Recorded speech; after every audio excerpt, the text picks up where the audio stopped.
Okay, so earlier I did Puppet Master 1, 2, and 3. Now we're going to go for 4 and 5. The ones that directly link into each other. In 4, you've got a young scientist who's at the same hotel that was used in 1 and 2. I want to say Bodego Bay. Might mispronounce it. He's working on artificial intelligent robotics.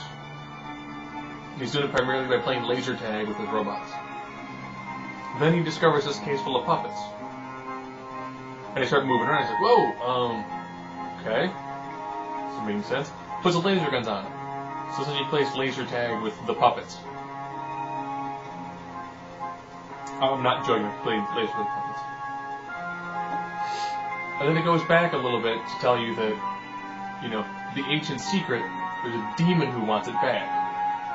And in full giant, you know, animatronic form, this demon begins to send back, so to transfer over, totems.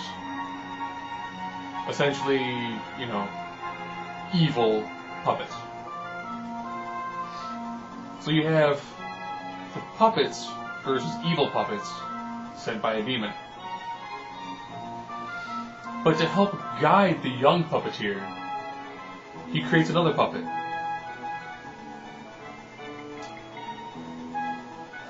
And this puppet has interchangeable heads.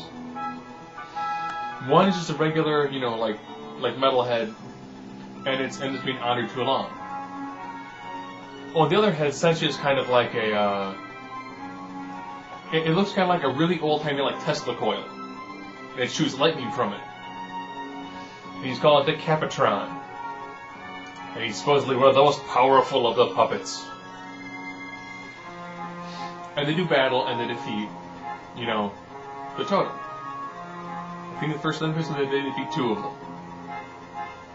You know, one gets pinned down, and, you know, Tunneler goes at it. Ironically, Tunneler was smashed in 2, but he's okay. You know, so they take out 1 fairly easily.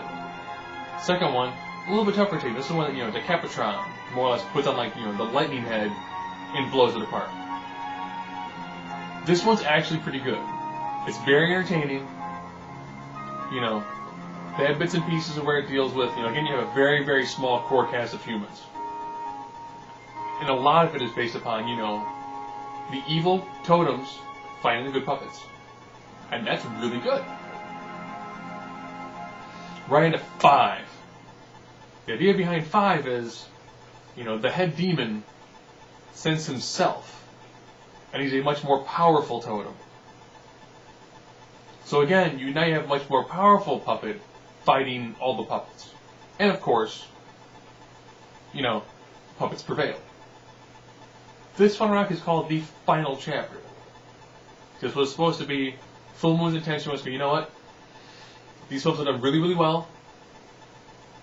You know, they dealt with Nazis trying to get the secret, other people trying to get the secret, the original demon, whose secret it is, you know, the demon trying to get it back and it being defeated. There's really not that much more that they really had for primary information. And ironically, this is when, like, the good Puppet Master movies are done. I really enjoyed 1, 2, 3. 4 and 5 actually are pretty good. They feel dated now because the laser effects that are used are cheesy. You know, I mean, it looks like they're shooting, like, you know, blocks of color. So it's like if you were to take a Nerf gun and put, like, a fluorescent dye on it and shoot it back and forth. I mean, that looks pretty bad. That's fairly dated. But again, very good movie. Is it that much in the horror genre? Yeah, it's violent.